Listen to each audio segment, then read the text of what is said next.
All right, what's up, everybody? Sorry for the delay. We had some technical issues and that kind of thing. You know, stuff happens. But we are here. We are ready to get talking about metaethics for MetaMonday number 3. This is actually the 4th MetaMonday, but I did 2 sort of back-to-back, so I was covering the same stuff. So I just made that count as the first one. This will be the 4th time I'm doing this. This is part of my attempt at a commitment to get on schedule with putting my metaethics stuff on Monday. I'll make a few more announcements before I introduce our guest. So I also have been doing lots of stuff on TikTok. So you can check me out on TikTok. If you don't know, TikTok doesn't just have shorts. There's also live streams there. And since I got enough followers there to stream, I've been streaming over there, and I'll be reposting that and I'll be premiering that here. So I already got 10 videos on there. So there's a ton of content that you will be seeing on YouTube. But today I have a special guest. I don't know if I should call you by your channel name, Curiosity, or you can call me Curiosity, Abhishek, or Abhi, whatever. Okay, so we'll go with Curiosity because that's what I see on my screen. Yeah. And also, I don't know if you saw the thumbnail, but I'm running with the cat theme, so I got a cat. You know, Curiosity killed the cat. Is this like? Yeah. I understood that. Okay, cool. Yeah, I feel silly explaining it, but I was like, okay, let me do some thumbnail creative stuff. So why don't you introduce yourself? Tell us a bit about who you are, what you do, and also I'll just tell everybody now.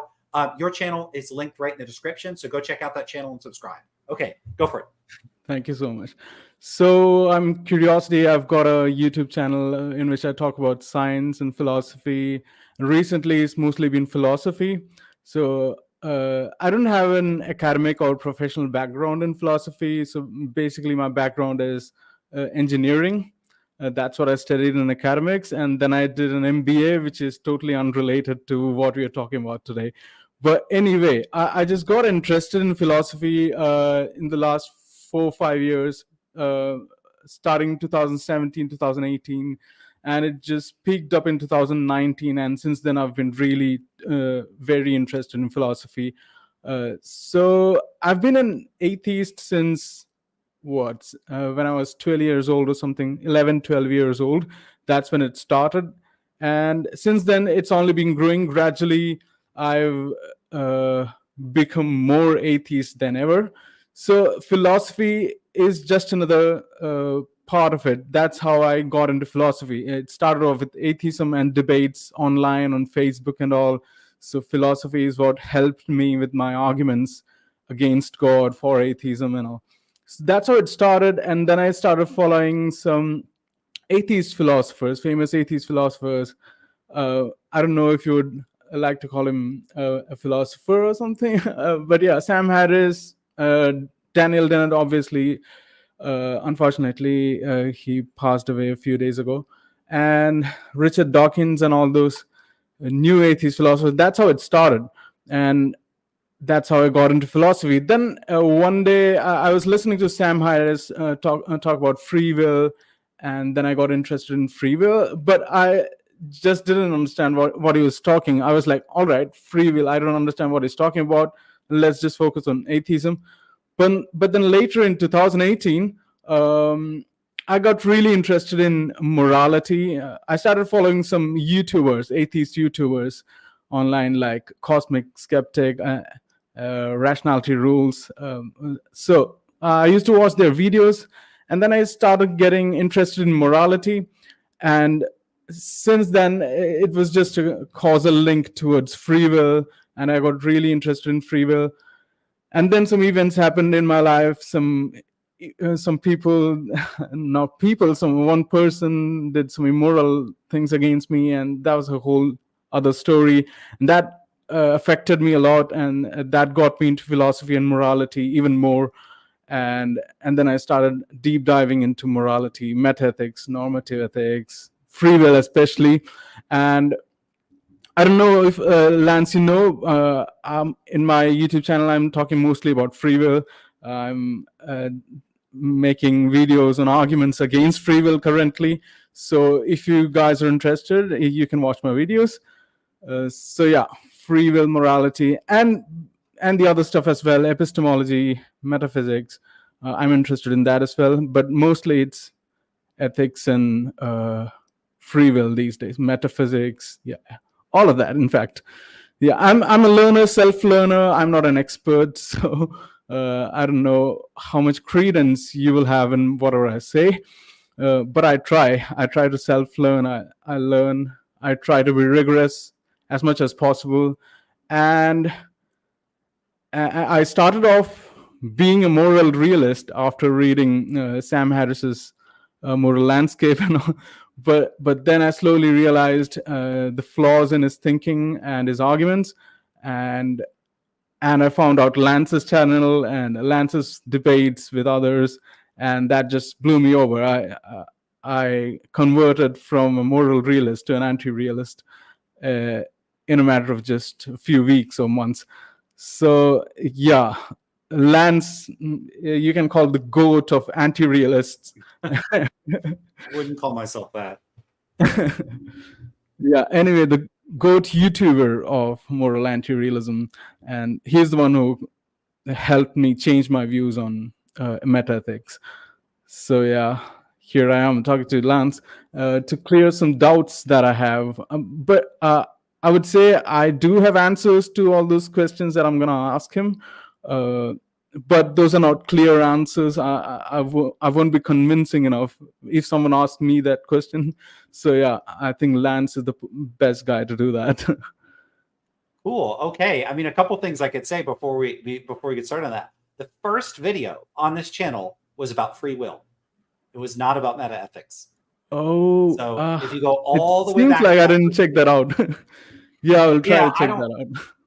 You could check it out. I mean, it's going to be a little rougher. Okay. I still don't have a studio or anything, but it's a little rougher because I was just starting out. I still haven't ironed things out. But yeah, I actually do write and talk and cover free will on occasion. I do have a few other videos. I did review a video with Inspiring Philosophy and a couple other people on free will. Okay. So you can find those. If you could just search my stuff for free will and you'll find I probably have 3 or 4 videos, 3 or 4 blog posts. It's nowhere near as much as the metaethics stuff.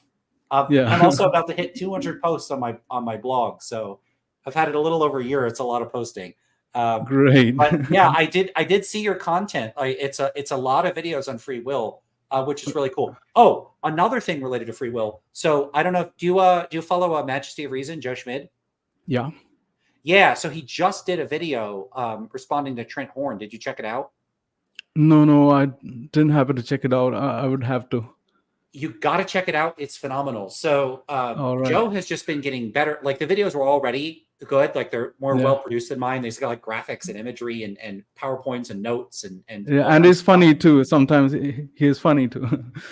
This one is funny too because he and Trent like get along, and so he's very critical, but he has a lot of funny reactions in the video. But what I love about it is how he's very on point with here's the problem, and it's just a laser focused demolition of Trent Horn's remarks. So I hope Trent sees that and goes, okay, I gotta up my game in addressing the free will stuff. So lots of free will stuff.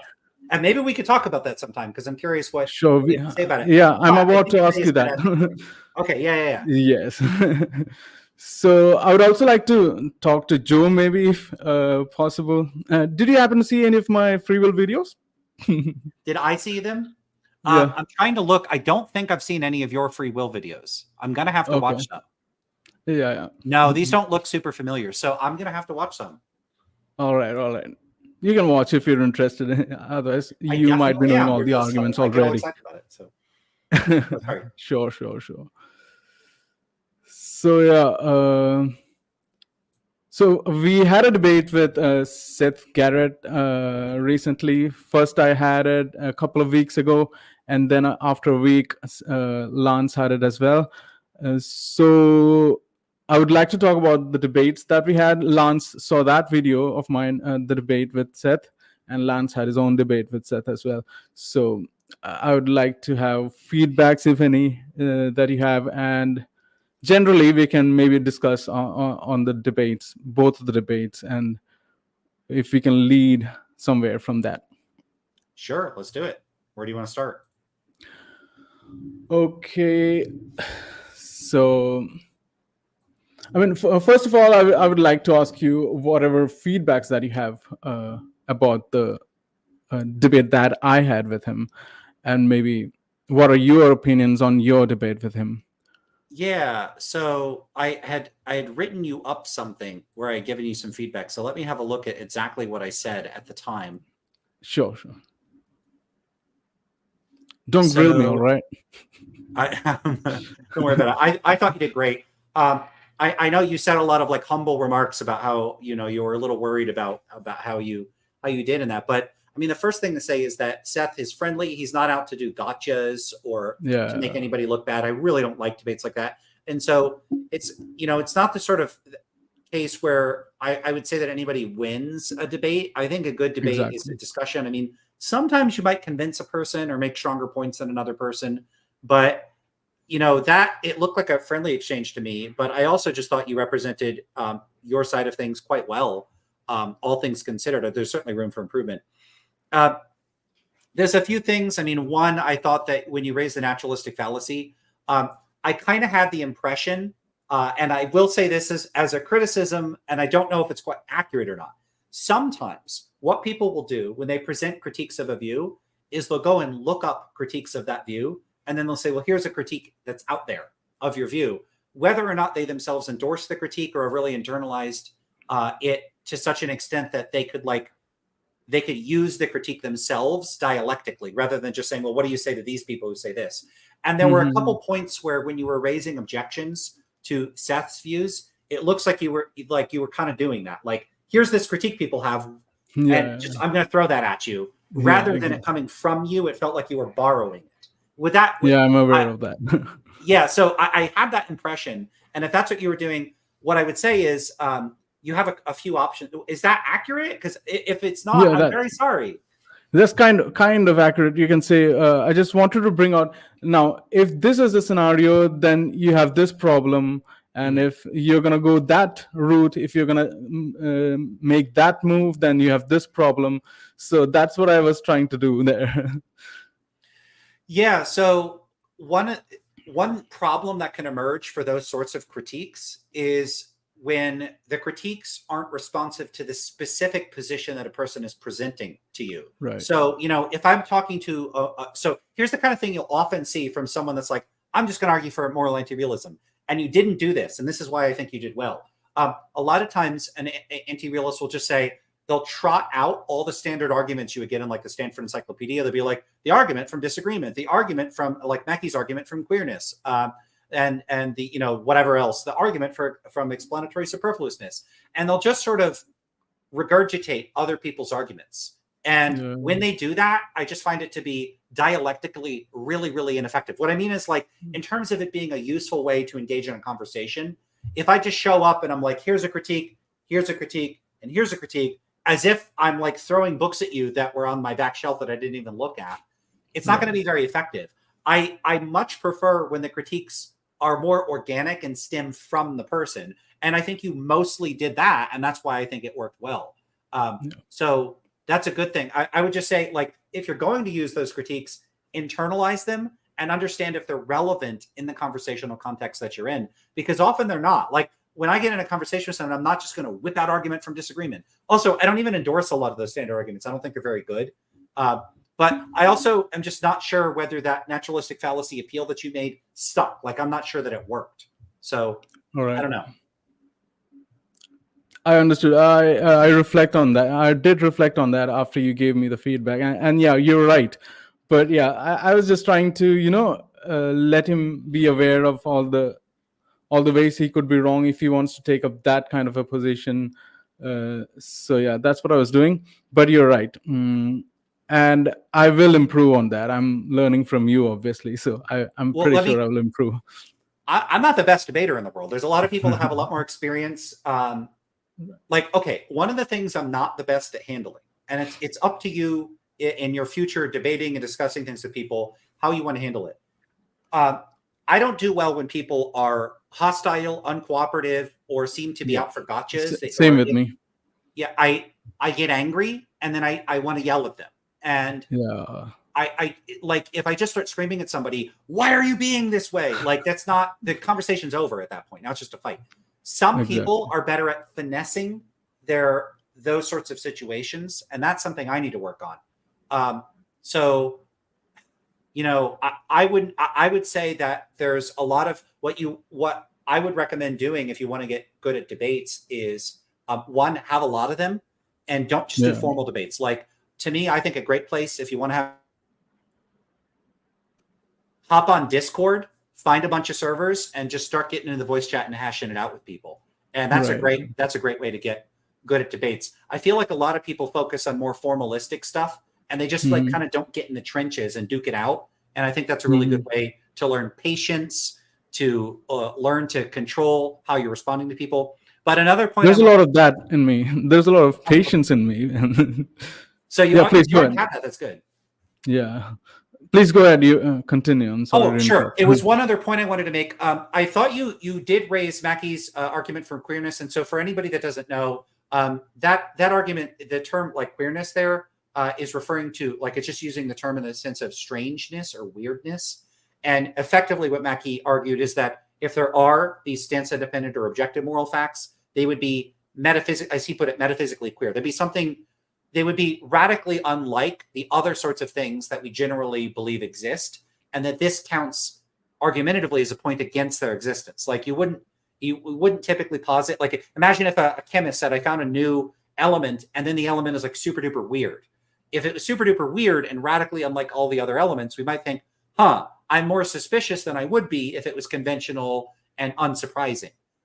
Now, one concern I have is that kind of argument is not going to work very well against a naturalist realist, because the kinds of moral facts that they propose that there are don't exhibit radically divergent properties. And so if you're arguing with someone like Seth or someone that seems to be a moral naturalist, that kind of argument is not going to work very well.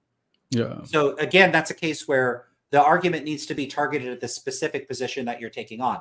To give a simpler example, and this is very similar to Mackey's concerns, but I'll just put it in my own terminology and language because I don't care that much about the metaphysics.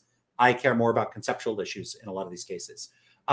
Non-naturalist moral realist accounts often propose that there are irreducibly normative facts. They might say that there are external reasons, and these reasons cannot be reduced to any sort of natural facts. Now, if I'm going to raise a concern about the metaphysics of those claims, or the epistemology of those claims, or the conceptual coherence of those claims, I would not raise that same concern against a moral naturalist, especially like a really straightforward, like analytic naturalist that's going to say moral facts are facts about well-being, something closer to what Sam Harris says, because that kind of account, that naturalist account, is not subject to those objections. It's only applicable to the non-naturalist, not to the naturalist. So one super important thing to keep clear is that objections to naturalists and objections to non-naturalists will often diverge quite significantly. And it's worth noting that in many ways, naturalist realist accounts have affinities with anti-realism. I think it's like barely a type of realism. I know some naturalists are but so I would be mindful of that. Be mindful to target so you might have the bigger bag of criticisms that work against both views, and then you're going to have the smaller bag, which is naturalist only objections and non-naturalist only objections. And even those, it's not like a perfect fit, because there's sometimes going to be naturalist accounts that try to bring in features that are more commonly associated with non-naturalism, and vice versa. So I guess like principle number one, when you get into a debate about these sorts of issues, is maybe this is a dramatic way of putting it, but it's know thy enemy, like know what positions specifically they have, and then target your criticisms at that. And that often means that like taking all the list of objections on like the SEP is just not going to be effective. Correct. So not an excuse of sorts, but I just wanted to say that, so I had put on the normativity objection for a long time. I was keeping on doing that. And I was like, once he wants to take a normative, once he wants to have a normative element to his naturalistic account, then he might have to, switch to non-naturalism. And if he switches to non-naturalism, there's this problem, all the problems that it entails. So that's what I was trying to do, because I was bored of giving the normativity objection. So yeah, that's what I was doing.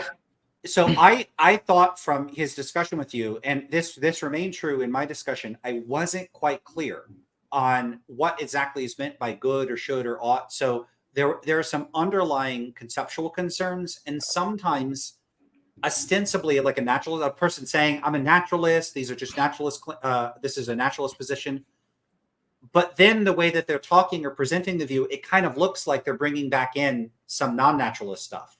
So if your goal in bringing some of these concerns up is, okay, if you, and it's you're setting it up like, if you do this, then you have this problem. Yeah. If you do this other thing, then you have that problem. That's a good way to approach things. I would be very clear about that and say, look, it sounds like you're presenting a naturalist account, but then it looks like some of the terms and concepts you're invoking are sort of actually moving back into non-naturalism. And then if you're doing that, then you're going to have these other problems that are going to emerge in that case. So just be clearer about how you're sort of juggling the positions, like conditional on this, you have this problem, conditional on that, you have that problem. And just be very clear what it's conditional on. And yeah, I think you could have said like, hey, it's kind of sounding like you might be a non-naturalist when you say that. And I do get this sometimes from non-naturalists, where they'll say, I'll ask them what they mean by good or should or ought. And the answers they give don't strike me as satisfactory. If the natural facts are just descriptive facts, so it's morally good to increase well-being. I don't know that what's added by saying it's morally good to increase well-being, because if it's morally good just means it increases well-being, then you're saying increasing well-being increases well-being. Trivial. Right, it's trivial. And so, so if you go around saying, hey, the moral facts are facts about what increases well-being and decreases suffering, the immediate concern I go to is the triviality concern, which is, okay, I agree that there's facts like that. There's facts about what increases well-being, and there's facts about what decreases suffering. Now what? Now I'm trying to decide what to do. What do I do with that information? And I think for most naturalist accounts, the answer appears to be nothing. There's nothing to do with that information. So it's just, we are putting a label on these sorts of facts. And so if they want to say, well, no, you ought to increase well-being and decrease suffering. What do you mean? Do you mean do you mean increasing well-being would increase well-being? I agree with you. Okay, let's say I don't want to do that. I'm still not going to do it. So now what? So that's what I see as the key problem with naturalist accounts. I don't know what to do with that information. And they might say, but it's true. That's where you get into these other issues like, okay, well, you have a truth that's utterly inert and trivial and useless. And if I add your truth to my model of the world, it causes absolutely no changes in my behavior. So what kind of truth is that? Okay, if the best you could say about your view is that it's true, technically it's true. It's not very inspiring. And then they might just say, I'm not trying to inspire you, but okay, well then your position is true and completely uninteresting. Have a nice day. Exactly. What do you have to say about non-naturalist accounts? Like, are you compelled by any of those? Are they more compelling than the naturalist accounts? What do you have to say about that? Whether non-naturalist accounts are more compelling than naturalist accounts? Naturalists. Yeah. Yeah, it's hard to say which are more compelling or not. I think that each of them they're both have their own problems. Yeah, they trade like good things for bad things. So the good thing about non-naturalist accounts is that they're very explicit and upfront that they are attempting to be practically relevant. They purport to provide us with a sort of practical authority over our actions. They really try to say, no, we're not saying here's some inert descriptive facts. This is what you should be doing. And you're making mistakes if you don't do these things. And they have that sort of attempt at bringing in what has sometimes in the literature been called clout or oomph or whatever. And so what I see as the value of non-naturalist accounts is that they're actually aspiring to give us something substantive, something that would matter if it was true. That's the good thing. The bad thing is they trade that off by abandoning more conventional and mundane explanations for what things are like. Now, I'm not wedded to naturalism. I don't care about naturalism, the naturalism, non-naturalism distinction, but I am an empiricist. And if you're trading off empirically verifiable facts, like facts about what increases well-being and decreases suffering, for these more esoteric and obscure facts, then you're very likely going to be employing an alternative epistemological framework, because that's going to be the key difference is like empirical facts can be discovered empirically. How are these other facts discovered? If they're not discovered empirically, then what are you bringing in? Are you bringing in some type of rationalism, where you believe that you have a priori knowledge of certain sorts of moral facts that are not verified or confirmed or evaluated via empirical means? And then I'm going to have concerns with the background epistemology, because I reject that kind of approach. I'm not convinced that there are substantive types of a priori knowledge that aren't just matters of definition and stipulation. That is a controversial position in philosophy, but it is my current position, at least. And so the issue there is that I think they have an advantage, that they're aspiring to something that would be better if you could pull it off, the non-naturalist accounts, but they do so at the cost of bringing in metaphilosophical and epistemic frameworks that I totally reject, that I think are more dubious than a more empirically friendly position. So yeah, some of them have the Platonism kind of thing going on, like the moral properties and facts are situated in a Platonic realm, like numbers and properties like redness and circleness or squareness are situated. So that's just queer, like we said, like J.L. Mackie would say. And we have no means of finding out where that realm is. That's just an extra entity that they're adding into the ontology. And like Occam's razor would obviously say that we would rather not have that extra entity or realm. So are you a mathematical nominalist? Something like that. I mean, really what I would say is that I'm a pragmatist. And so I'm certainly going to reject mathematical Platonism. I don't know that commits me to any specific stance on the metaphysical status of numbers. But what I would say, generally speaking, is that I don't think that they have any special metaphysical status. I think mathematics is a construction that has been created by people. I don't think we discover it. I think we invent it. And if that sounds weird to people because they're like, oh, but we didn't invent which numbers are prime numbers, there's a misunderstanding there. Now, that isn't to say I can't be misunderstanding things or that there aren't deeper problems. But what I would not be proposing is a very stupid, flat-footed type of construction versus discovery, where we literally construct every feature of mathematics. And so it's up to us to decide which numbers are prime or not. That's not what I'm saying. What I'm saying is what we do is we devise certain sorts of axioms and theorems and those sorts of things, and we extrapolate from those, and we see what follows conditional on this set of rules. It's very much like the game of chess. The game of chess has been invented, but that doesn't mean it's up to it's not a matter of preference. What move would get you a checkmate in a very specific game setup? So if I set up an unusual, like I push the pawns in a really weird way and do a weird chess setup, there might still be a fact of the matter in those game circumstances, even if they're wholly unique and no human's ever seen them before, about like it's 6 moves to checkmate or something like that. That is a fact that, in a sense, you discover. But you discover these things within the framework of a constructed system. And I see mathematics as the same way. You construct foundations and then you discover things within that construction. So it's the same way in other games that I play, like Magic the Gathering. You can discover a combo between 2 cards that's really, really effective. That doesn't mean that Magic the Gathering isn't something people didn't invent. Clearly they did. So I see mathematics in that way. I don't think it has any special metaphysical status. Yeah, same here. That's what I think as well. But you've just eloquently put that, and I've understood it more clearly now. I would like to give you an example of a non-naturalism kind of thing. Like, consider a person who is disgusted by 2 gay couples, and his initial feeling is of disgust towards the gay couples. All right, so these non-naturalists would say that despite the desire or the feeling or the disgust towards the gay couples, we can imagine some people who, despite that desire, don't want to act on that desire and be tolerant towards them. So they would say that that's a reason for action which is independent of values and desires. What do you have to say about that? I'm not sure I understand what kind of concern you're bringing up. All right, like suppose suppose the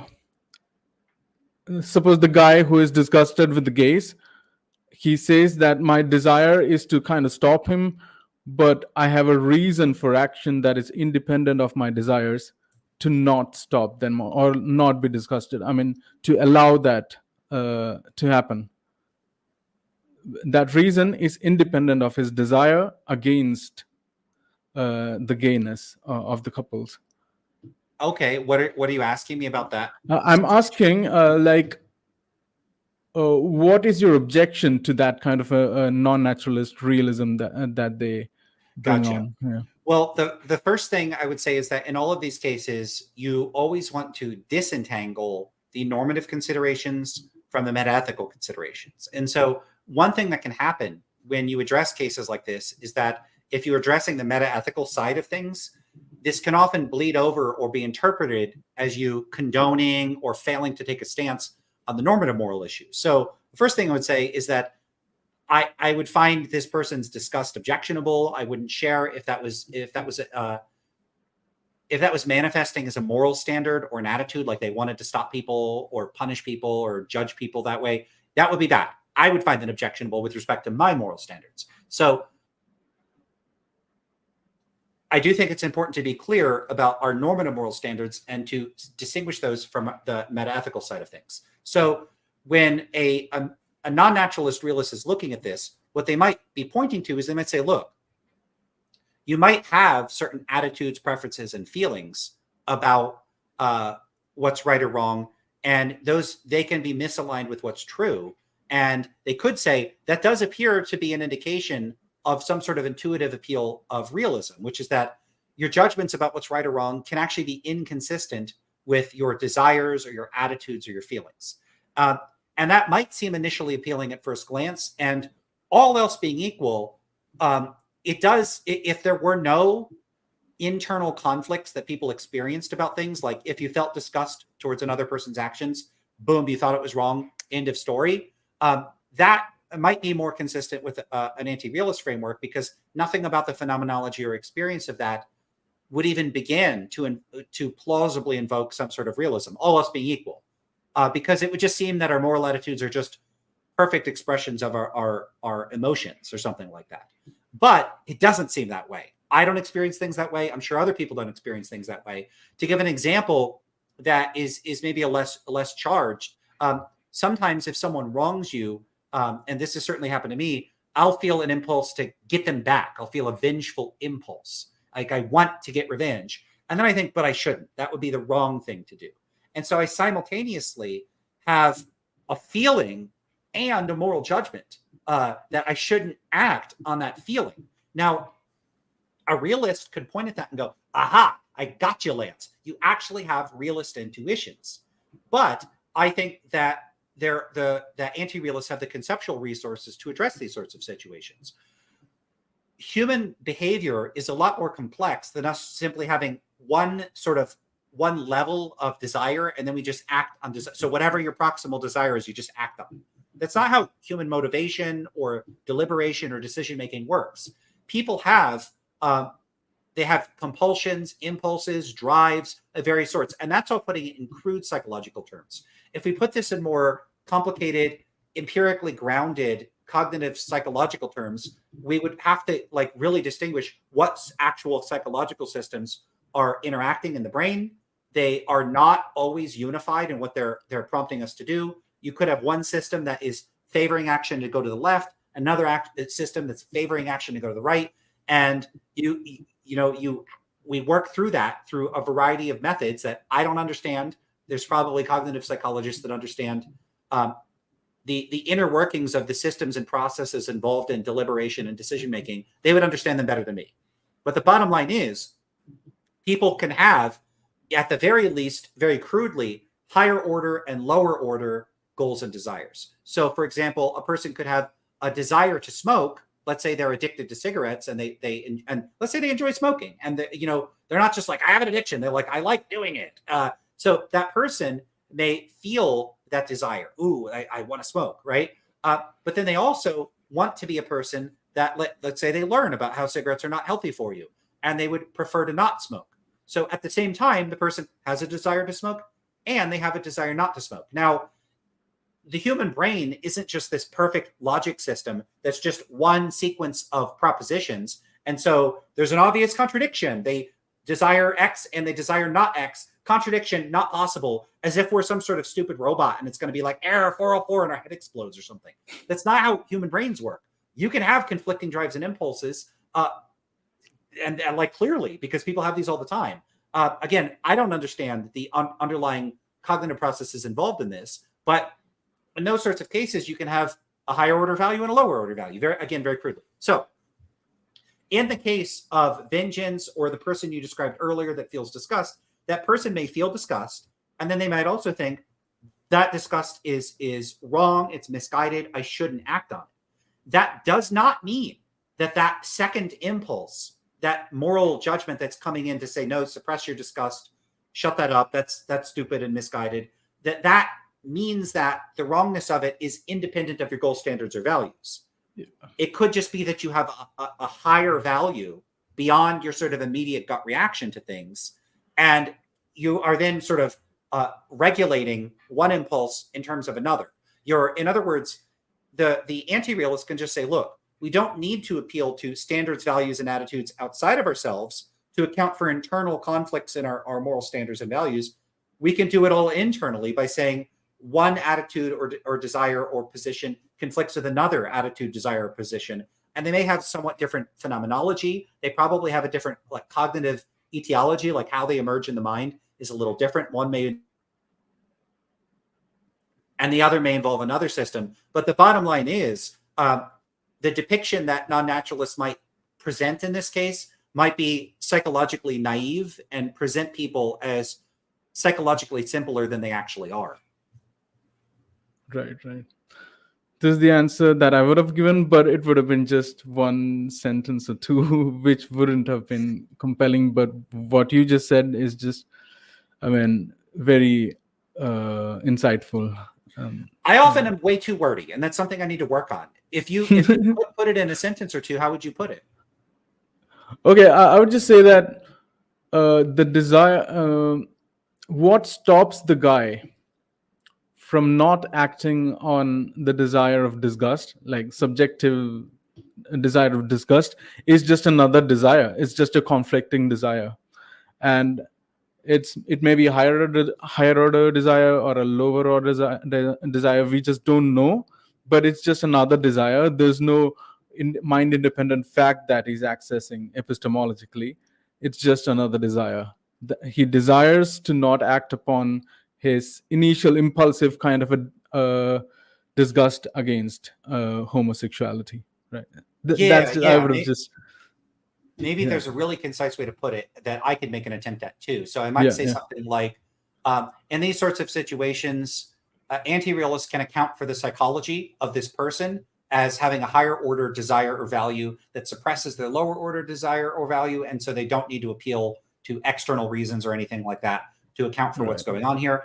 And I might add that the actual structure of how humans go about deliberating and making these sorts of decisions, like the nature of moral judgment, is an empirical question. And if we really want to get to the bottom of how humans think about these sorts of things, we need to do like cognitive science, psychological research, neuroscientific research. This isn't a situation where philosophers should be attempting to adjudicate these issues from the armchair without familiarity with the empirical work. Exactly. Talking about experimental philosophy, it brings me to the question, could you tell me more about the work that you've done throughout these years and in social psychology, experimental philosophy, and what are the results that you obtained on metaethics, like what people think when they state moral claims or moral opinions? Could you elaborate on the work that you did and the results?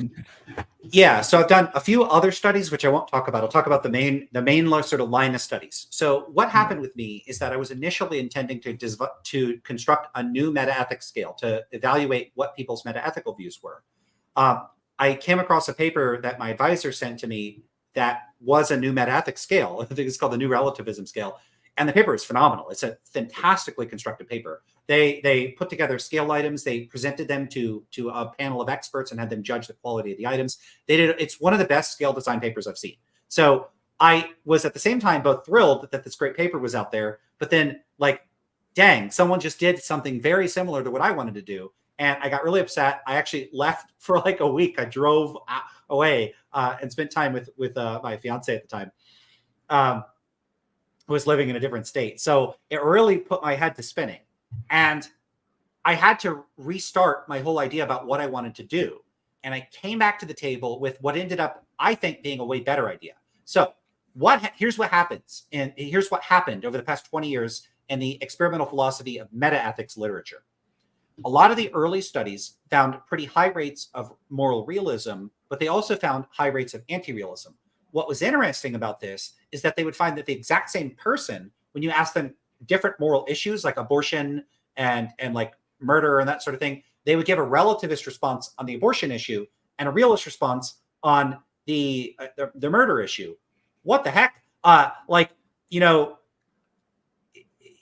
Realists might say, oh, well, as long as you think there's one objective moral fact, you're a realist, which fair enough. I agree with them about that. The issue, though, is that it's very unusual in academic philosophy for someone to have completely different metaethical standards, like diametrically opposed metaethical standards for different moral issues. Something funny was going on. And those suspicions, I've had suspicions for a long time. So what I started to think is, let me figure out what's going on here. And here's the issue.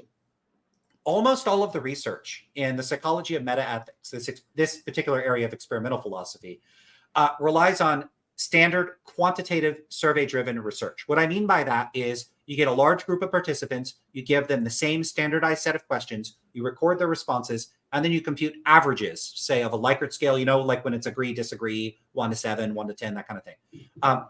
So you get that quantitative information, and then you boom, you have your results. Right? If you're testing the difference between two populations, you could get your p-value, and you have all your sort of standard quantitative inferential statistics, which is fantastic, necessary, deeply important tool. Here's the issue. For any measure where you're interacting with human beings and you're presenting them with stimuli, this could be instructions, questions, anything that's supposed to prompt them to respond, and often the stimuli is intended to change behavior. But I'm referring very broadly to any questions, whether it's correlational or experimental research, anything that is ultimately employed for the purposes of measuring something about that person in order to make inferences about what that person thinks or their behavior or whatever it is. So it's the bread and butter of what psychology is about. It's about measuring behavior, and that includes verbal reports, like what they would fill out, like what they'd write down. That's all behavior. So you're studying behavior. So the stimuli is anything that is causing you to measure something about their behavior. Now, in psychology, validity is not what it is in philosophy. So in philosophy, validity has to do with the structural relation between premises and conclusion. And the purpose is to ensure that the conclusion genuinely does follow from the premises. That's validity in philosophy. In psychology, validity has to do with whether your measures are actually measuring what they're supposed to measure. So the example I like to give would be like a thermometer. If you have a thermometer and it's 41 degrees out, a good thermometer will tell you it's 41 degrees out. And when it changes, that thermometer changes in a way that coincides with the actual temperature. What you don't want is a thermometer that's miscalibrated. That's consistently telling you it's 5 degrees hotter or cooler, or it's random or whatever. That's not a good thermometer. It's not actually tracking the temperature. So what you need with a good measure is that for the measure to track the thing you're trying to capture with the tool that you're using. Now, when it comes to psychology, here's what's tricky about psychology. The phenomena that we're observing, like when we're observing behavior directly, fine. That's visually observable. You could film it.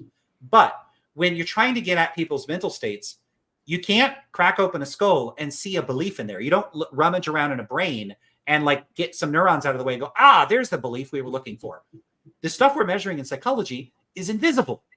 That's wild. It's invisible. You can't see it. So it has to be inferred from behavior. So there's always going to be this indirect sort of intermediary, which is that we're inferring the presence of like latent variables and these unobservable variables from something else. We're using behavior as a proxy for something else. Correlation kind of thing. Yeah. And so you have that. And then you also have, well, you can't, it's not like a Geiger counter or a thermometer or a barometer or these other sorts of tools where like we can calibrate them to where they are directly causally responsive to the thing that you're measuring. That like, it's just, if there's more radiation, boom, it goes. I don't know exactly how Geiger counter actually works. But all these things are sort of like causally more directly synchronized with the thing that they're measuring. But in psychology, you don't have a scanner where you scan this person's a realist, like a realometer, and you scan it over their head. You have to infer what they are from what they say and what they do. And so if you're trying to do that and you're giving them instructions, the instructions are supposed to prompt them out of it, right? So if you wanted to see if a person likes pizza, you could put pizza in front of them and then like watch them eat it and see if they're like, yum, and like, okay, now they like the pizza. So when you give people stimuli in psychology, they need to interpret the stimuli in the way that you intend. If you ask a question and they don't interpret the question the way you intended for them to, your questions are useless. So the example I like to give is if I ask people, do you like going to the bank? So have you seen me give this question before? No, I haven't. Awesome. Okay. So we'll see if it works. Okay. So let's say I'm running like the Lance Bank, right? I open up the Lance Bank. I want to make a bunch of money and I want to find out where to put all like my ATM machines. And so I run a big survey all over the country, like all over the United States, where I say, how much do you like using my ATMs? It's a stupid question, but you ask that question. And what you find, and here's how I ask it, right? I don't say, how much do you like using my ATMs? I ask them this question. Do you like going to the bank? And then I ask 1, I hate going to the bank. 7, I absolutely love going to the bank. And I ask people that question, and I notice that by large bodies of water, along rivers and stuff, people appear to say like 7. They're like, they love it. And then like in cities and stuff, they're always picking 1.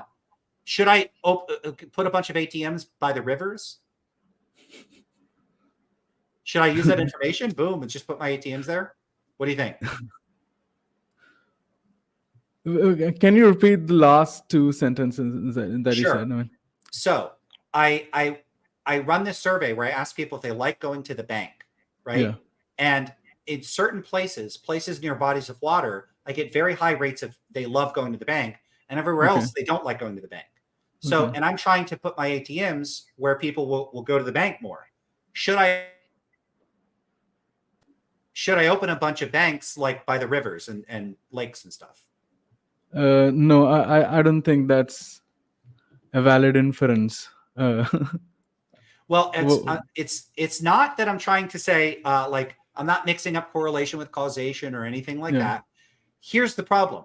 The word bank is polysemous. It can refer to a financial institution. It can also refer to a riverbank.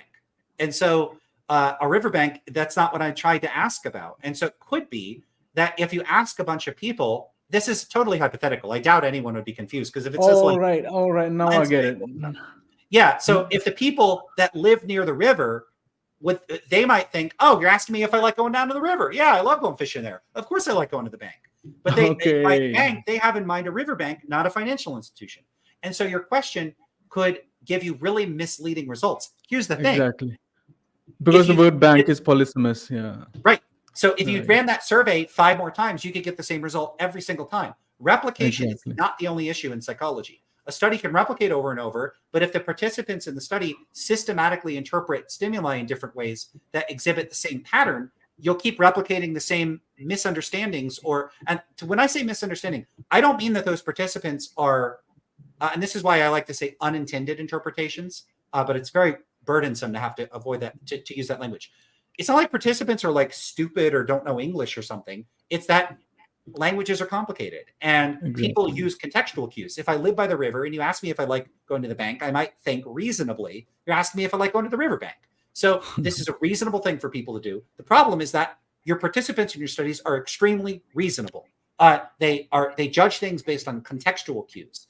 And researchers have systematically failed to be sensitive to contextual cues and pragmatics when designing stimuli. They design stimuli as if the language is straightforward, clear, and unambiguous, and then everybody's going to interpret it the same way. So that's a bunch of setup. What I did is I started to think that people are interpreting questions about metaethics much the way they interpret the question about the bank, where there is interpretive variation, that there's systematic variation in how the participants are interpreting the questions. The problem is that quantitative research is not the optimal tool for evaluating this question, despite its pedigree and its status as being the gold standard of research. Quantitative is supposed to be better than qualitative. Now, I did use some quantitative research. I did multiple choice questions where what I did is I would give them a sentence like that would be from a metaethics study out there. And then I would say, which one of these options most closely reflects the same meaning as that sentence? And I give them another one that's supposed to represent the same metaethical view.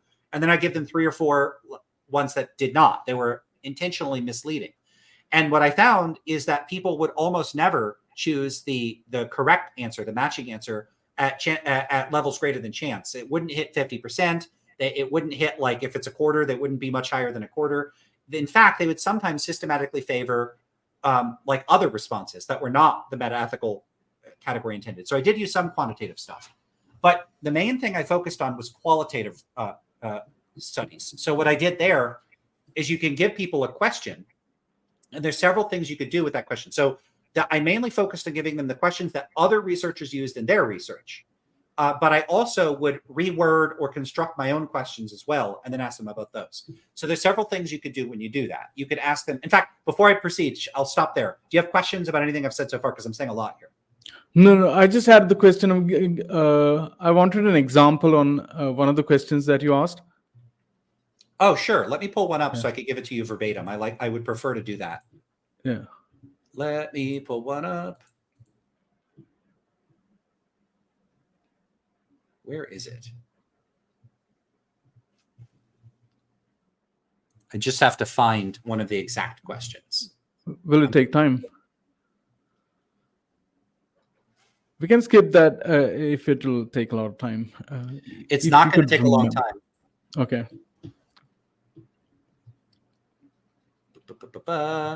Projects. I don't have all my old research like out and ready like I used to, because I haven't been working on it a long time. Sure. Is it this one? Maybe it's this one. It is. I found it. Okay, cool. So great. Let's see. I have a bunch of data sets here, so I have to go through them. I have like 25 of them. Okay, so here are some examples. In fact, that's an example from someone else's research. So let me use one of my own. Okay, so one of them was this. So participants were first asked how much they agree or disagree with a statement. And it might be a moral statement like abortion after the first trimester is morally wrong, something like that. So first, how much they agree or disagree. Then they're told this. When 2 people disagree about a moral issue, do you think they are incorrect? And in this case, I have both I think this one is one where I have a general form, but I think I also have an explicit concrete form. I think I do, but that one, I'm looking at an old template, so I'm not sure that it's clear. So let me move to another one. Okay, this is a better one to work with. Actually, I'll just finish that one up. I'm sorry, I wasn't prepared for this, so okay. No, it's okay.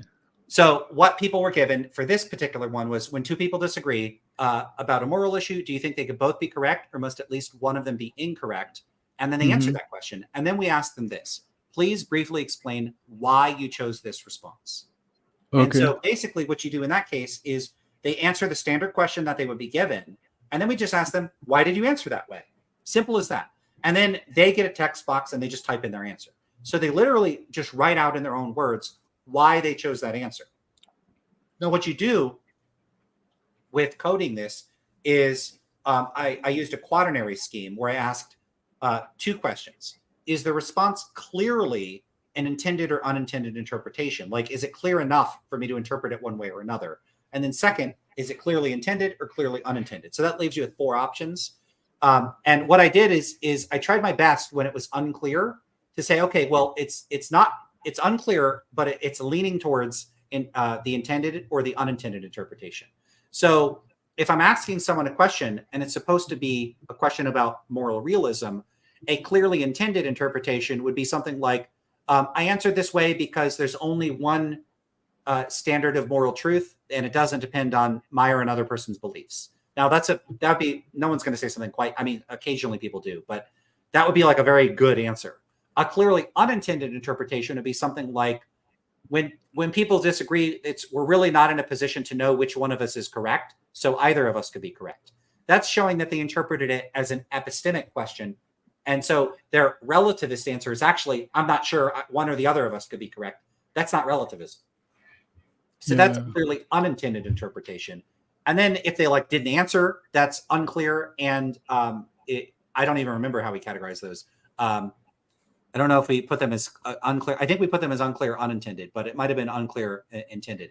That sort of third category includes ones that lean one or the other direction. And in some cases, we had to make judgment calls about what to do when it's unclear, because it's very difficult at that point to categorize them. And you could collapse that second category into one overarching category of, we're not sure how to categorize these. It's like, don't know. So you end up with, and you could carve up the data in different ways if you want. But basically what that does is it gives you an index of, out of all the people that answered this question, what proportion appear to very clearly show that they interpreted the question the way you intended. And that is sort of your metric of the sort of validity of the measure. If that number is very high, that means you've got a valid measure. Then you have the clear unintended interpretation. The higher that is, the worse it is for your study. If that's very high, you've got a problem. The last one, you gotta kind of be agnostic. You can't be sure whether they interpreted it as intended or not. In those cases, I wouldn't say just assume that they didn't interpret it as intended, but it does raise a red flag if many of your participants are not able to clearly answer a question. So that would be a concern too. I'll give one more example. So here's one where we were directly looking at people's claims to see whether or not they interpreted the term objective or relative the way that they would need to in order for questions that directly ask them, hey, is morality objective? Hey, is morality relative or valid? They would have to interpret like objective to mean stance dependent, relative to mean true relative to the standards of individuals or groups, that sort of thing. So our question was, in your own words, what does it mean to say that the truth of the claim, quote, murder is morally wrong, is objective? And so there's both the murder example and I think the other example is abortion. Let me check that one. Scroll down and check out where that is. Can't find it. Where is it? Yep, abortion is morally wrong. And so the reason for asking a variety of questions is that people's responses to one type of moral issue might differ from their responses to another moral issue. Yeah. And so basically what you do in those cases is you're asking them, hey, in your own words, what does this word objective or relative mean? And you get really interesting answers. One issue is that quite a lot of people, when you ask them, what does it mean to say morality is objective, actually go on to describe relativism and vice versa. So I had to double and triple check the data because I was like, how is that possible? But no, you'll even have it in the response. They'll say morality is objective because each person defines their own moral truth. What? So like they're actually saying in the response, they're making it clear. Yeah, they were responding to the one that because I could have mixed up the responses and put the relative responses, but that's not what happened. They just got flipped around. So that was an issue. Okay. But they'll all, sometimes people will say objective means unbiased, something like that. So the overall gist of what happened, and I say we because I had a second person coding a lot of this data with me. Now, I have a bunch of data sets. I have like over 20 of them. I coded most of it. They coded 3 or 4, but they played a big role in working with me on devising the coding scheme and refining and improving it and coding the data and working through the data with me. You can't just have one person code this data. I've also had a third person code a couple data sets too, because it's not just my judgments. Because that's one of the downsides of qualitative data, right? Is that if I'm judging cases like this, I am not unaware of my own hypothesis. And so obviously I'm going to be biased in favor of my own conclusions. So unfortunately, my coders were colleagues that are sympathetic to my perspective on this. So they're not unbiased either. So maybe we all coded in a really biased way. But the data's out there. This is in my dissertation. You could check it out. It's just an extensive amount of this. Now, I can summarize all of that stuff, like all the kinds of questions we asked, and how we coded that data and all that. The main takeaway is that across many, many, many different iterations of the data. I should also mention, I do also have a published paper with one of my my co-author, David Moss, called "Misunderstanding Metaethics," and this was some preliminary early data that we gathered and looked at prior to me collecting and coding a lot of the rest of this data, where I was just coding up on myself for most of it. All right. Which is still a downside. It would be good to have more coders. It would be great to have it would have been great if I had like a team of students like coding all this stuff, but it's tough to get people to code this. Yeah. Anyway, all those caveats in mind, the takeaway is that across lots of different data sets, the clearly intended interpretation rate is very low, and the clear unintended interpretation rate is very high. I also went through what's called thematic coding. And thematic coding, you actually identify the specific recurring patterns in people's responses. And what I did is I looked at, okay, out of the people that interpreted it in unintended ways, what are the recurring patterns and how they interpreted it in these unintended ways? And you do see a lot of these recurring thematic patterns. A big one being like epistemic interpretations, where they interpret questions about metaethics as questions about what we're in a position to know and not about like the metaphysics of moral truth. Okay, so I would say the takeaway from that is these measures are probably not valid. I don't think that these are good measures of people's metaethical views, and I don't think that they're good measures because when you look at how people are interpreting the questions, they're not interpreting them straightforwardly as the kinds of metaethical questions they're supposed to be interpreted as. And so you're asking one question and people are effectively responding to a different question entirely. I should also note, I'm not the only person that's done this kind of research. I did interview another person on my channel, Kyle Thompson, who did similar research for the ought implies can principle, which was qualitative research and looking at how people responded to these questions. So, I'm so sorry. I said so much there. No. It's interesting. It's really interesting. Years on this. So, anyway, talk about it. Yeah. Oh, and I was on Joe Schmidt's channel, Majesty of Reason, where we went into a bit more detail about some of these studies. All right.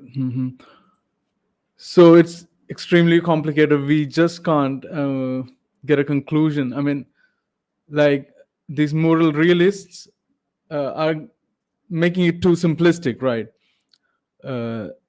It's just not as simple as they think it is, and you just have to get into the empirics to understand how complicated it is. Well, this specific issue is not directly addressing whether realism is true or not. It's addressing the question of whether people without training in philosophy are moral realists or not. And the funny thing is, I went through all that explanation and I didn't even say what my conclusion was. So my takeaway from this is, so you have this issue, right? And the issue is, okay, well, if you ask a bunch of people like their pizza preferences or something, you're going to get pretty clear and straightforward answers. People understand questions about pizza, but they don't appear to interpret questions about metaethics the way researchers intend. So why? Why is that? Well, it could be that researchers, these are complicated topics, and maybe researchers just haven't. It's very abstract. Yeah, it's extremely abstract. And that's a point that David Moss and I make in that paper, Misunderstanding Metaethics. We literally say explicitly, these issues are very abstract. They're very removed from everyday practical life. So it could be that we just haven't asked the question in the right way. And if we did, then we would find out what people's metaethical position really is. But I propose an alternative possibility. My proposal is people don't have metaethical views. They just don't have views about this at all. And the reason that they're not interpreting the questions in the way that researchers intend is because they don't have those concepts. That's not part of the way that they go about evaluating moral issues. And so the questions, they have to reinterpret them in line with what does make sense to them, which doesn't really have much to do with metaethics. Right. The comparison I use in the paper is Schrodinger's Schrodinger's cat, where you have this issue of like there's different interpretations of quantum mechanics and there's different things that could be going on in these situations. Most people don't have a view about how to interpret quantum mechanics. It's not like they're implicitly, when they say like it's going to rain tomorrow, they're committed to the Copenhagen or the many worlds or the Bohm interpretation. They don't have views about it at all. And I think the same thing about metaethics. You don't have to have a view on are there stance-independent moral facts when you say, hey, that's wrong. And to be clear, I'm also not saying there are a bunch of anti-realists either. I think people are just neither. So that's the thing. Understood, Oh, so you were into a lot of complicated stuff. And how many years did you do this? So that research, it depends on how you're counting. So I started at Tufts in 2012, and I got really into this topic very quickly thereafter. So maybe a decade of like me thinking about this. As far as running the studies, doing the research, and writing the paper, that took about 3 years on and off. So it was a lot of work. The writing portion ended up being the most extensive because I had most of the data. I ran a few more studies later on, but I ended up also in the dissertation basically reading at the time pretty much every paper that had ever been published on this topic, and then writing an individualized critique of practically all of them. So the supplemental section of the paper ended up just being this monstrous hydra where I have like 20-page essays dedicated to critiquing this study and another 8 pages about why that study is a problem and another 20 pages why this study is a problem. So it ended up just being so much work. But, I really think that kind of theoretical engagement with psychological research is really important. And that, I think, capitalizes on my skills of bringing philosophy to psychology. So I really enjoyed that kind of work. It's hard to publish it because a lot of journals are going to say this looks like philosophy, not psychology, or vice versa. So that's still a problem. All right. Great. I wish I could do all this, but I just can't anymore. So, okay, let me ask you a pretty straightforward question. It's on your metaethical and normative ethical stance. What is your metaethical? I mean, I think you don't have a particular metaethical stance, but what is your normative ethical stance? You can answer I don't have both a normative questions. position either. Neither that. Okay. Yeah, Right. I sometimes say I'm a retired utilitarian. I used to be a classical utilitarian, just like a total hedonic act utilitarian. Okay. I became increasingly disillusioned with normative ethics, and I just stopped thinking that it makes sense to think about my moral values in terms of moral theories. I have my values. So I don't think that they have to, or in fact do, comport with any particular theory. So I just stopped endorsing one. All right. Maybe I'll get to that state in a few years. We'll see. I do worry it could play into critiques of anti-realism. It's like it's undermining normative ethics. You're destroying normative ethics. Maybe they're right. I don't know. Okay. Okay. So I saw one of your videos with Kane B, in which you get to the end of the video and you wanted to talk about free will, but you didn't have enough time, and then you had to end the video soon. So the floor is yours. You can talk all about free will that you want. Free will, Lance is a free will quietist, if I'm not wrong. So that's correct. You can talk about free will quietism. What do you mean by that? Yeah. So quietism, in this sense, I'm using very loosely, and what I take it to be is there could be a sort of broader quietistic project, but I'm sort of using a sort of local quietism, and the local quietism is simply that for certain philosophical disputes, if you take a step back and you look at what's causing the dispute, often the dispute is rooted in various conceptual or verbal confusions. And so if you say, okay, well, there's an ambiguity here, or there's a misunderstanding here, when you take a step back and you resolve those confusions, what was prompting or motivating the dispute in the first place just dissolves. So an example would be if two people appear to disagree about where to go. They're like, we should go where I want to go today. We always go where you want to go. And the other person's saying, no, we should go where I want to go. We always go where you want to go. And then you say, hold up. Where do you want to go? And the one person is like, I don't know, Chipotle. And then you're like, where do you want to go? And they're like, I also want to go to Chipotle. Okay, well, there's no real disagreement. They wanted to go to the same place the whole time. They just didn't actually get to the point where they said where they wanted to go. So once you get clear, there's no real legitimate dispute. They actually agree on where to go. Now, it's a bit of a silly example, but it illustrates the underlying theme of how a quietist would go about addressing a dispute between two people. And often the dispute isn't that they both unknowingly agree. It may instead be that they disagree about, like, is this particular position true? And one of them, by the term used for the position, they have this in mind. And the other, by that term, they have that in mind. And I think this happens with the free will debate all the time. One person might have this, like, weird, metaphysically substantive view about agency. The other may have something tied to moral responsibility. And if you just get clear on what type of free will you're talking about, I often think that the dispute will sort itself out, that people will go, okay, I don't believe in that sort of free will, but I do believe in this sort of free will. And what I think that the issue is that everyone tries to have an account of free will, but free will is this kind of, it's like a stand-in term. It's a term that is used to refer to a variety of very different positions from one another. Right. Drop the term and then just talk about the positions independent of the term. And I think a lot of the issues would go away. Maybe not all of them, but a lot of them. Okay, so one solution to that is maybe just specify what you mean by free will, or just name all of those free will positions their own terms, like libertarian free will for that, compatibilist free will for this, and then you can resolve all those issues. So yeah, that's a pretty simple solution. From I've heard you say that you don't believe in libertarian free will. Is that correct? Yeah, but I haven't studied it well enough. There might be really Okay. more like what accounts of libertarian free will I've heard don't sound very convincing, but I also didn't read like whole books on it, so maybe they're better than I think they are. I don't know. All right. No. From what I've read and heard, I don't think there's a good enough account for libertarian free will. So yeah.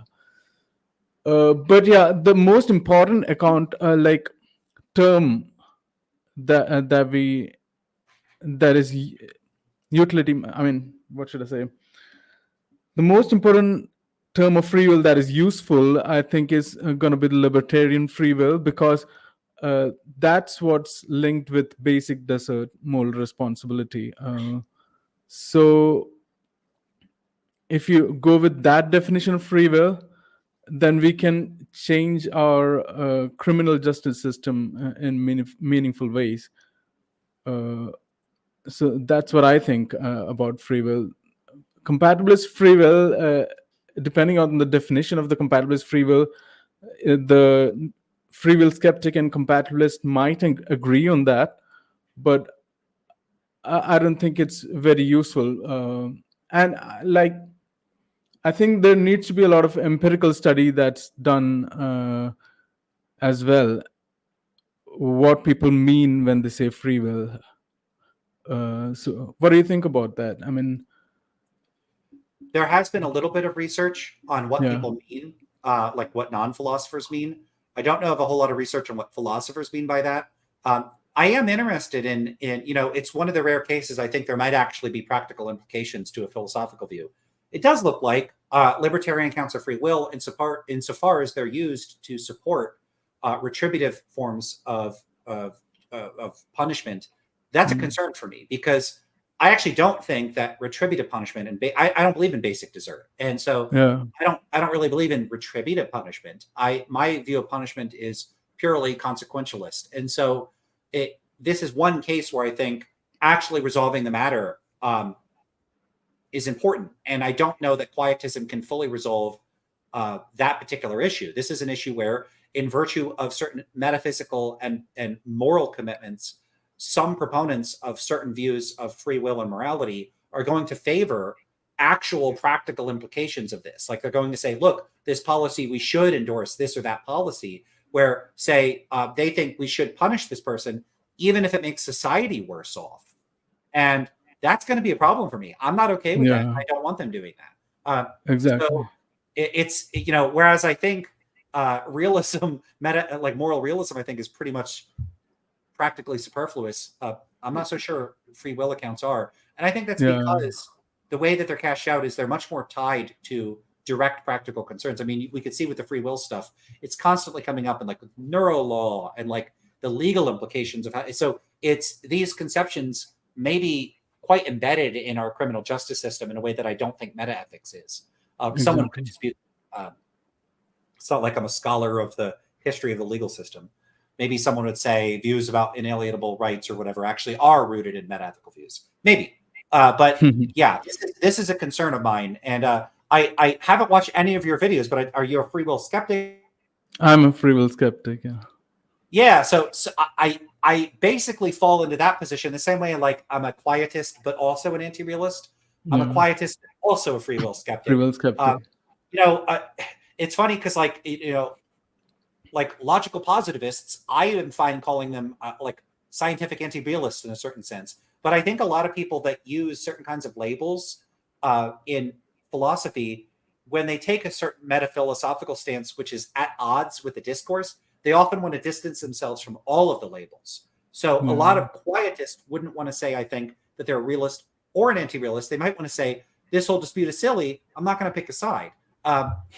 But that's, I think you could have your cake and eat it too here, where I could say, look, I think the dispute is silly and misguided, but I also want to make clear I definitely don't agree with those people. And so I tend to express my disagreement with moral realists and with proponents of free will. And so I'm happy to call myself a free will skeptic too. And if people don't like that terminological labeling because they think I have two labels in conflict, too bad. I get to call myself whatever I want. And if they want to call me stupid for that, they could do that too. Clip it out, guys. Lance Bush just said that he's a free will skeptic. I think it's an easier summation of what I think than to just say I don't have a position at all. Yeah, exactly. So we're on the same side on two things then. Yeah, that's cool. All right. So I had a question about irreconcilable value differences among epistemic peers. So have you watched any of Cosmic Skeptic's videos? There's one called Good Delusion, in which he tries to put a free will component to morality and tries to figure out a normative component to morality in the naturalistic framework. And it's a whole lot of mess, actually. So what he says is that, I mean, it's pretty complicated. I don't know if I could do it right now. So he puts it in premise conclusion form. He says that, okay, so the first premise is that we do whatever we do because we want something. That's a free will component. Okay, so even if we don't want to go to the gym, we go to the gym because there's another desire that's overwhelming on the desire not to go to the gym. So we do anything that we do because we want something, but we don't control our wants, so we don't have free will. And he then talks about John Stuart Mill and Derek Parfit. So Derek Parfit defines pleasure in the terms of pleasure is whatever is desired when experienced. So do you have a problem with that? I sense that you're not pretty convinced with Derek Parfit's metaethics. So do you have a problem with that premise that says that pleasure is whatever is desired when experienced, and we do whatever we do because we desire that pleasure? I have much more of a problem with the second part of that than the first. I mean, someone can always stipulate that what they mean by something is whatever they want to mean by it. So I don't think there's correct definitions of words. I think definitions are stipulated or presumed or inferred, but I don't think that there's a fact of the matter. So someone could say, by pleasure, I will mean this. And I think that which is desired when experienced seems like an okay definition. But the second part of that, it sounds like the idea would be that people are only motivated by pleasure. What's the idea? Yeah. So I'll try to explain that. So he says that even if we do something that we don't get pleasure from, it's actually you will get pleasure from that. That's what he's trying to say. Like when you do good things for others, maybe it's at the cost of yourself. You'll have to give something away, but that gives you pleasure. Even though it seems like it doesn't give you pleasure, that gives you pleasure. That's what he's trying to say. So he's just trying to define pleasure that way. But I don't think that's you. Okay, do you agree with that premise then? What am I agreeing with? I mean, you do whatever you do because you derive the pleasure. No, I don't think so. I don't think I agree with that. Okay. Yeah, I mean, if someone ends up defining pleasure in a way where they basically are stipulating anything you're motivated to do, you're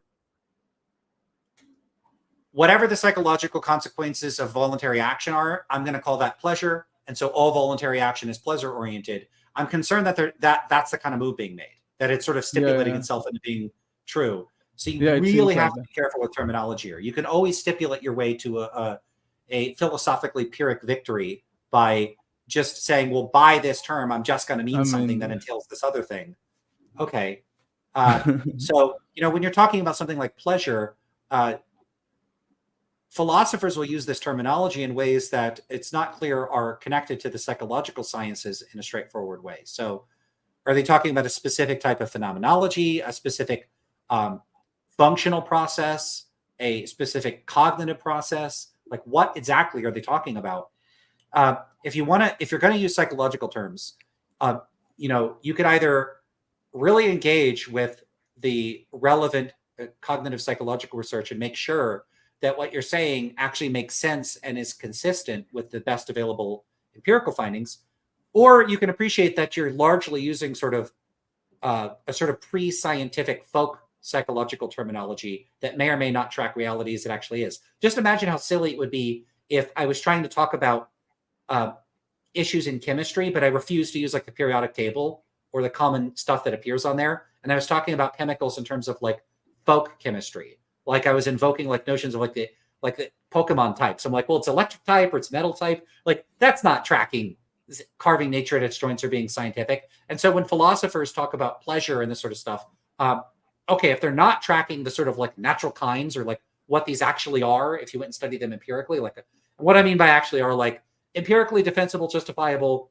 like characterizations that would be this sort of thing that would emerge from a mature science. If they're not doing that, what are they doing? Are they just saying, well, by this word, I mean this? And then even when they do that, it's often underspecified from an empirical perspective to the point of virtual uselessness for doing some of the work they might want to do with it. Right. Okay. So, it tries to put in the normative component. He says that suppose I know some natural non-moral facts, but the other guy, say P, doesn't know these facts. So if I tell him these facts and he's compelled and convinced by those facts, then he will be forced to do it because you don't have free will. So that force is the normative component that he tries to add in. That what? Who tried to add? Alex tried to add this in? Yeah. He says that. I thought Alex was an anti-realist. It sounds very strange. Yeah, he is an anti-realist, but I think he's trying for universal morality. Okay. Universal subjective morality rather than an objective morality. So he says that everybody desires pleasure, and there are scientifically verifiable ways of how to obtain that pleasure. But sometimes people are wrong about how to obtain that pleasure.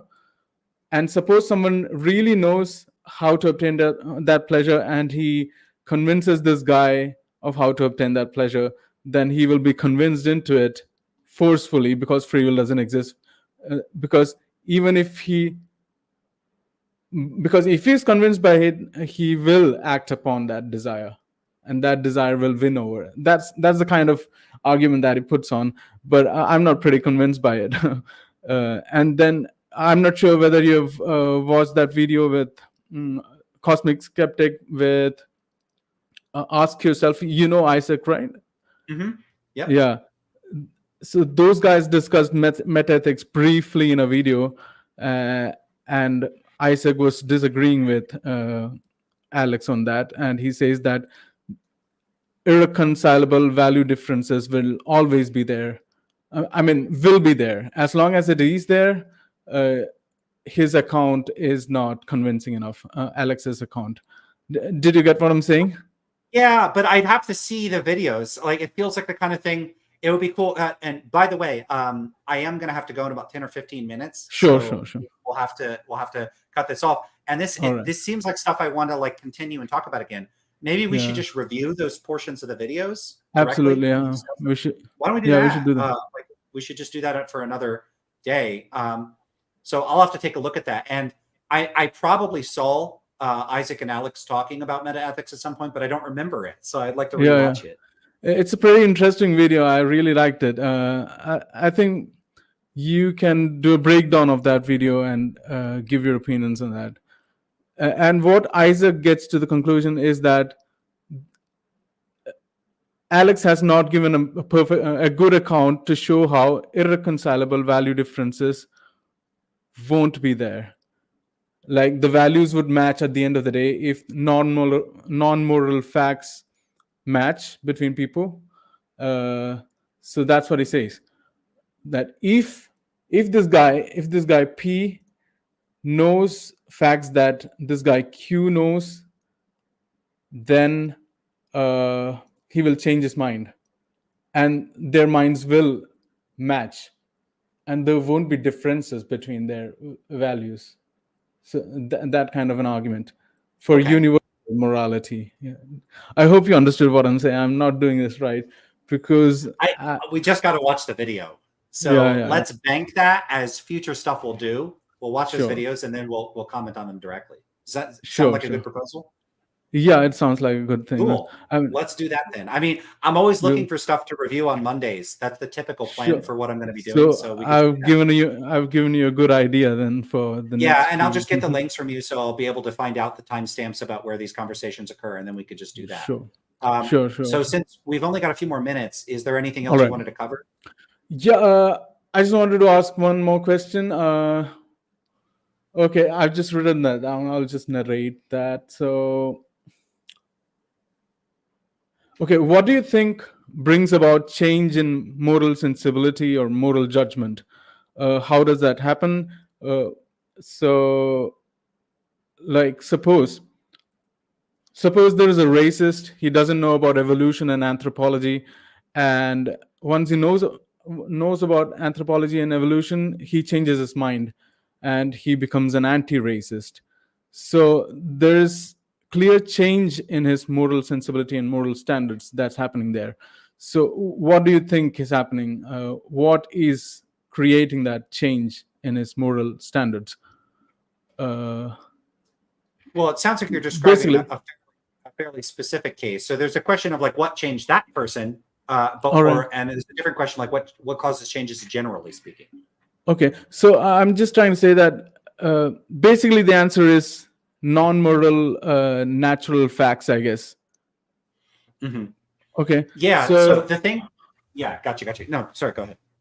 So what I'm saying is that when all the people get to know about these non-moral natural facts, their values would keep on aligning towards a particular one, and there won't be differences anymore. That's what I think Alex is trying to do there. I see. That makes sense. Yeah. So the more people converge on the same set of non-moral facts, like beliefs about the non-moral facts, the more they'll converge in the same moral values. Yeah. Is that the idea? Yeah, that's kind of the idea. And the same values. Exactly. And if your epistemic peers, there are no false lemmas, and you have justified true beliefs, causally obtained, then you will align on your values. Right. And so once you align on those values, those will be subjectively equal. You can say universal morality rather than objective morality. Yeah. Okay, that makes sense. I don't think that will turn out to be true. I think people have fundamental and irresolvable differences in their moral attitudes. That view strikes me as intelligible, as possible. It just strikes me as very unlikely. I do think that, and the main thing to stress about this is it has very little to do with realism. What can happen is people may have the same underlying fundamental values or preferences, but they end up having different sort of concrete moral standards, like moral practices and preferences and things that they support, because they have differences in their non-moral beliefs. So imagine there's two people that both say, I want to favor the criminal justice system that optimizes for low crime. And then one of them thinks long prison sentences is the best way to achieve low crime. And the other thinks short prison sentences is the best way to achieve low crime. And there's going to be an empirical fact of the matter about which prison system works better. Maybe it's no prison system. Maybe there's some other fact of the matter. And let's say they come to discover that empirical information, one or the other of them is going to change to adopt the other's view. So let's say one turns out to be right. Now the other go, oh, I guess you're right all along, because all along they actually wanted the same thing, which is less crime. And so they end up favoring the same position. So what you're seeing there is that as people acquire more and more information, they tend to act more in accord with they basically align that information with their own goals and values. And so as people obtain greater and greater accurate information, if they have similar values, then they will end up endorsing similar policies and engaging in similar actions. So really what you're not finding moral realism, you're just finding, oh, these people actually just share the same values. So yeah, that seems, and I think there would be a great deal of that. In other words, I think if everybody believed all the same non-moral facts, that probably, I actually think most moral disagreement would disappear. I think most of it, but not all of it. Right. So if all our knowledge is the same, if we believe all the propositions are same, then it's quite possible that our values align. But it's not a necessity that our values align, right? Yeah, I certainly don't think it's necessary. Some people might have the view that, like, in virtue of us being rational agents, there's going to be some fact of the matter about what we would endorse under optimal conditions where we're fully informed and ideally rational. And so everybody in principle would necessarily converge in extremis. Like asymptotically, we would approach perfect uniformity in our beliefs. I see no reason to think that that's true. And every reason to think that people can and probably do just care about different things than one another. Right, like some people will have deontological impulses and some people will have consequentialist impulses. Some people would like to promote well-being, for example. Some people would like to honor well-being. So those kinds of differences will be there. I mean, it's not a necessity that all of them will align on the same kind of values, right? Right. People seem to have sometimes this strange notion that, like, human minds are not these contingent things that are products of the way that our biological and cultural evolutionary history shaped them to be. And that, like, really we're like these, like, I don't know, universal Turing machines that all are going to converge in this like profound space outside of like the weird vagaries and contingent factors that have influenced us. It just seems very strange to me.